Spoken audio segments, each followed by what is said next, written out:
नमस्ते साथियों, अगर आप हिंदी टीजीटी पीजीटी की तैयारी कर रहे हैं तो बिल्कुल सही प्लेटफॉर्म पे आए हैं। दोस्तों, आज हम लोग इस वीडियो में स्टार्ट ही करने जा रहे हैं। आज ही से क्लास स्टार्ट हो रही है कि हम लोग टीजीटी और पीजीटी को कवर करेंगे। और देखिए, अगर आप टीजीटी पीजीटी को कवर करना चाहते हैं हिंदी के लिए, यानी हिंदी टीजीटी पीजीटी के लिए है ये, और उसके लिए हम लोगों को क्या करना पड़ेगा, यानी कि 6 क्लास से लेके 12th क्लास तक की एनसीईआरटी बुक पढ़नी ही पड़ेगी। क्योंकि एनसीईआरटी बुक यहाँ पे स्किप नहीं कर सकते आप लोग अगर सिलेक्शन लेना है तो। क्योंकि अगर आप सिलेबस उसका उल्टा के देखिएगा तो वहाँ पे आपको सारी चीज़ें मिलेंगी जो एनसीईआरटी बुक की हैं, ठीक है। तो आज हम लोग पढ़ेंगे, हम लोगों का जो हम लोगों ने ये यहाँ पे उठाया है 6 क्लास की है ये बाल राम कथा, ठीक है। तो यहीं से स्टार्ट करते हैं राम का नाम लेके। आई होप जो भी इसकी तैयारी कर रहे हैं टीजीटी के लिए या पीजीटी के लिए तो उनका सिलेक्शन हो जाए। चलिए स्टार्ट करते हैं। पहला अध्याय है अवधपुरी में राम।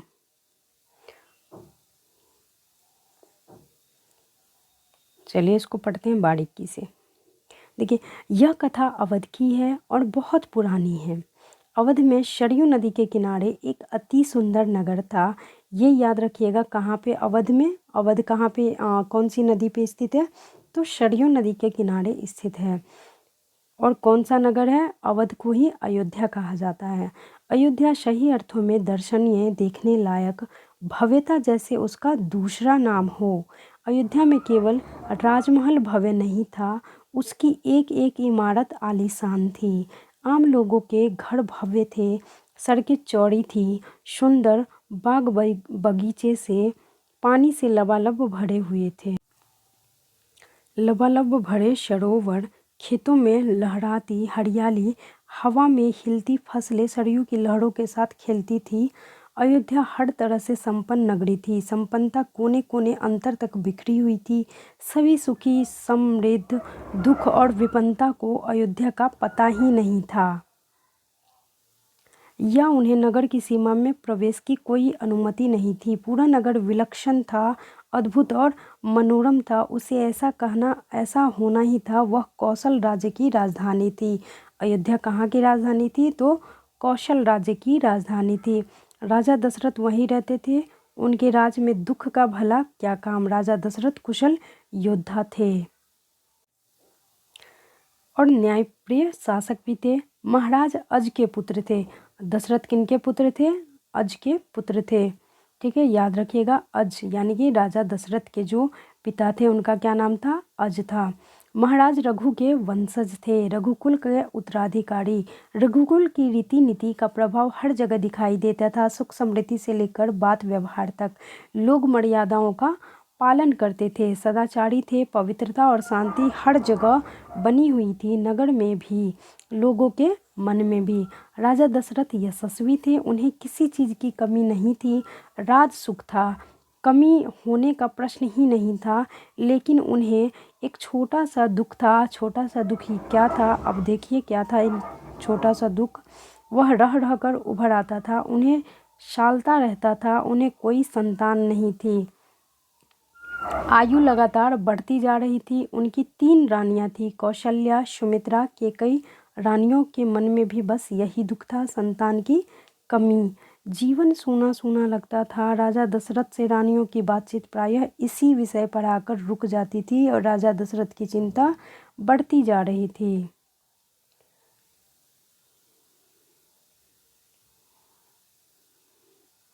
बहुत सोच विचार कर महाराज दशरथ ने इस संबंध में वशिष्ठ मुनि से चर्चा की। वशिष्ठ मुनि से चर्चा की, उन्हें पूरी बात विस्तार से बताई। रघुकुल के अगले उत्तराधिकारी के बारे में अपनी चिंता बताई। मुनि वशिष्ठ राजा दशरथ की चिंता समझते थे। उन्होंने दशरथ को यज्ञ करने की सलाह दी। किसकी सलाह दी, यज्ञ करने की सलाह दी। पुत्रेष्टि यज्ञ, कौन सा यज्ञ, पुत्रेष्टि यज्ञ। महर्षि ने कहा, आप पुत्रेष्टि यज्ञ करें, महाराज आपकी इच्छा अवश्य पूर्ण होंगी। यह महान तपस्वी ऋष्यशृंग की देखरेख में हुआ। क्योंकि ये जो पुत्रेष्टि यज्ञ था जो राजा दशरथ ने करवाया, वो किसकी देखरेख में हुआ, तो महान तपस्वी ऋष्यशृंग की देखरेख में हुआ था, ध्यान रखिएगा। पूरा नगर उनकी तैयारी में लगा हुआ था। यज्ञशाला सरयू नदी के किनारे बनाई गई थी।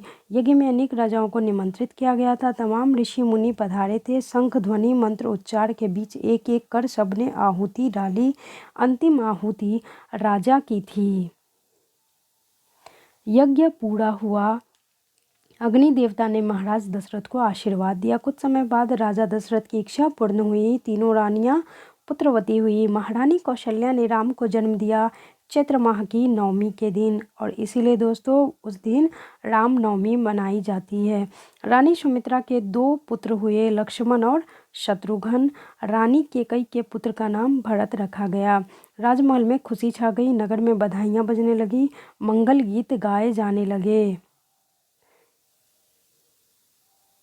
हर ओर खुशी थी। उत्सव जैसा दृश्य था। राजा दशरथ प्रसन्न थे। उनकी मनोकामना पूर्ण जो हुई थी। प्रजा भी प्रसन्न थी। दशरथ की चिंता दूर हुई। नगर में बड़ा समारोह आयोजित किया गया था।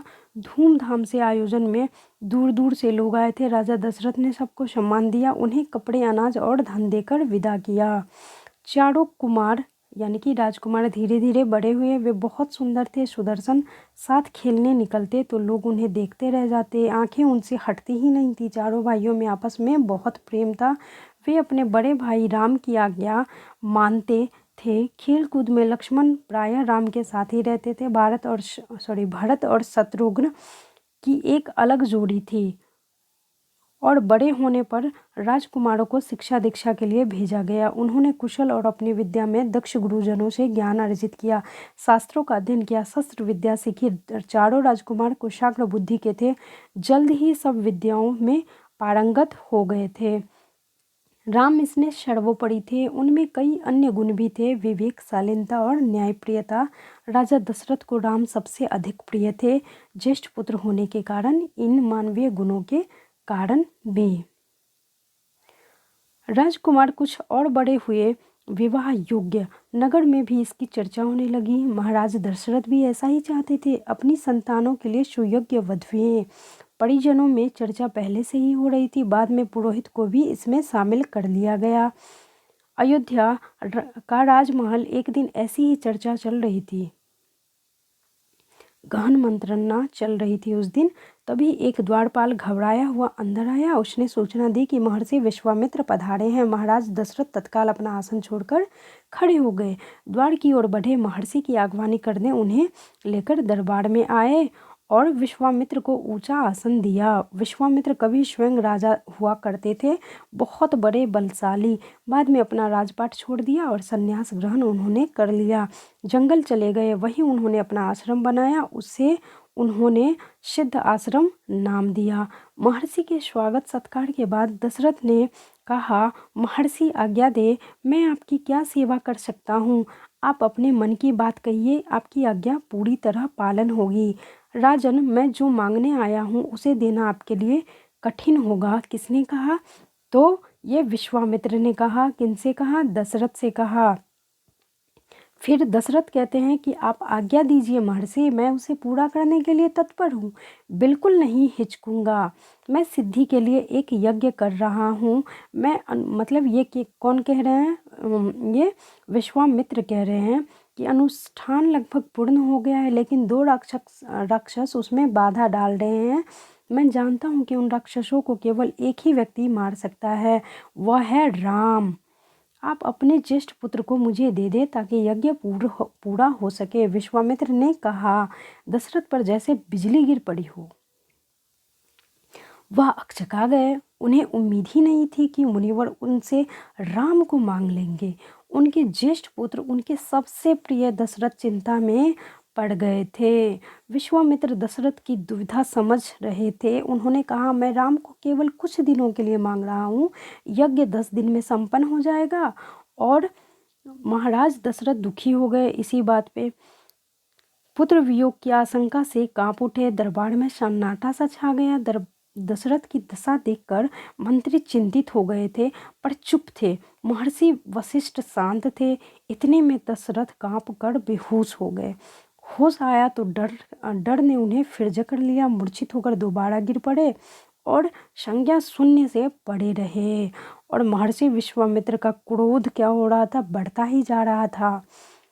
दरबार सशंकित था, किसी अनिष्ट की आशंका जैसे होने आशंका से वे कुछ समझ नहीं पा रहे थे। महर्षि और महाराज के बीच संवाद में कुछ बोलना उचित भी नहीं था। मुनि वशिष्ठ वहाँ पे चुपचाप आकर महाराज दशरथ के पास खड़े हो गए। थोड़ी देर बाद दशरथ उठे। स्वयं को संभालते हुए उन्होंने महर्षि से विनती की कि महामुनि, मेरा राम तो अभी सिर्फ 16 वर्ष का भी नहीं हुआ, वह राक्षसों से कैसे लड़ेगा? राक्षस मायावी हैं, वह उनका छल कपट कैसे समझेगा, उन्हें कैसे मारेगा? इससे अच्छा तो यही होगा कि आप मेरी सेना ले जाएं, मैं स्वयं आपके साथ चलूंगा और राक्षसों से युद्ध करूंगा। महर्षि विश्वामित्र ने कोई प्रतिक्रिया व्यक्त नहीं की। क्रोधित थे पर उसे व्यक्त नहीं कर पा रहे थे। उन्हें अपने यज्ञ के नियम याद आए थे। क्रोध करने से यज्ञ खंडित हो जाता, अनुष्ठान अधूरा रह जाता। मैं राम के बिना नहीं रह सकता महामुनि। किसने कहा? राजा दशरथ ने कहा, एक पल भी नहीं। आप राम को छोड़कर जो चाहे मांग ले, उसे मत ले जाएं। मैं राम को नहीं दूंगा, बिल्कुल नहीं। वही मेरे बुढ़ापे की संतान है, मैं उससे बहुत प्रेम करता हूँ। महर्षि का क्रोध भड़क उठा। दरबार मंत्रीगण और ऋषि मुनि सख्ते में आ गए। आप रघुकुल की रीति तोड़ रहे हैं राजन, वचन देकर पीछे हट रहे हैं। यह बर्ताव कुल के विनाश का सूचक है। आप जानते हैं कि मैं स्वयं दुष्ट राक्षसों का संहार कर सकता हूँ, लेकिन मैंने संन्यास ले लिया है। अगर आप राम को नहीं देंगे तो मैं यहाँ खाली हाथ लौट जाऊंगा। बात बिगड़ती देखकर मुनि वशिष्ठ आगे आए। महाराज दशरथ को समझाया राम की शक्ति के बारे में। प्रतिज्ञा तोड़ने के संबंध में महर्षि विश्वामित्र के साथ रहने पर राजकुमार राम को होने वाले लाभ के बारे में। राजन, आपको अपना वचन पूरा करना चाहिए। रघुकुल की रीति यही है। प्राण देकर भी आपके पूर्वजों ने वचन निभाया है। आप राम की चिंता न करें। महर्षि होते उनका कोई कुछ नहीं बिगाड़ सकता। महाराज दशरथ की चिंता कुछ कम हुई, पर मन अभी भी खिन्न पड़ा हुआ था। पुत्र बिछुओं का दुख भी सभी तर्कों पर भारी पड़ रहा था। गुरु वशिष्ठ ने कहा, महाराज, महर्षि विश्वामित्र सिद्ध पुरुष हैं, तपस्वी हैं, अनेक गुप्त विद्याओं के जानकार हैं। वह कुछ सोचकर ही यहाँ पे आए होंगे। राम उनसे अनेक नई विद्याएं सीख सकेंगे। आप राम को महर्षि विश्वामित्र के साथ जाने दें, उन्हें सौंप दें। दशरथ ने मुनि वशिष्ठ की बात दुखी मन से स्वीकार कर लिया, लेकिन वह राम को अकेले नहीं भेजना चाहते थे। उन्होंने विश्वामित्र से आग्रह किया, कहा कि वे राम के साथ उनके छोटे भाई लक्ष्मण को भी ले जाएं। महर्षि विश्वामित्र ने महाराज दशरथ का यह आग्रह स्वीकार कर लिया। राम और लक्ष्मण को तत्काल दरबार में बुलाया गया। महाराज दशरथ ने उन्हें अपने निर्णय की सूचना दी। दोनों भाइयों ने उसे सहर्ष स्वीकार कर सिर झुकाकर आदर सहित अपना लिया। इसकी सूचना माता कौशल्या को दी गई। राम और लक्ष्मण वन जा रहे हैं। महर्षि विश्वामित्र के साथ नितांत गंभीर माहौल में स्वचिंतन हुआ। शंखध्वनि हुई, नगाड़े बजे। महाराज दशरथ ने भावुक होकर दोनों पुत्रों का मस्तक चूमकर उन्हें महर्षि को सौंप दिया। दोनों राजकुमार बिना विलंब किए महर्षि के साथ चल पड़े, बीहड़ और भयानक जंगलों की ओर। विश्वामित्र आगे चल रहे थे, राम उनके पीछे चल रहे थे। लक्ष्मण राम से 2 कदम पीछे, अपने धनुष संभाले हुए, पीठ पर तुनीर बांधे, कमर में तलवार लटकाए। तो दोस्तों, ये आज का पहला टॉपिक था, अवधपुरी में राम। इसका अगला भाग हम लोग कल पढ़ेंगे। ठीक है, मिलते हैं अगले वीडियो में। तब तक के लिए धन्यवाद। आशा है आप सभी को ये वीडियो कहीं ना कहीं आपको लाभ ज़रूर पहुंचाएगा। जो टीजीटी पीजीटी की तैयारी कर रहे हैं उनके लिए बहुत ही ये रामबाण साबित होगा, यकीन मानिए।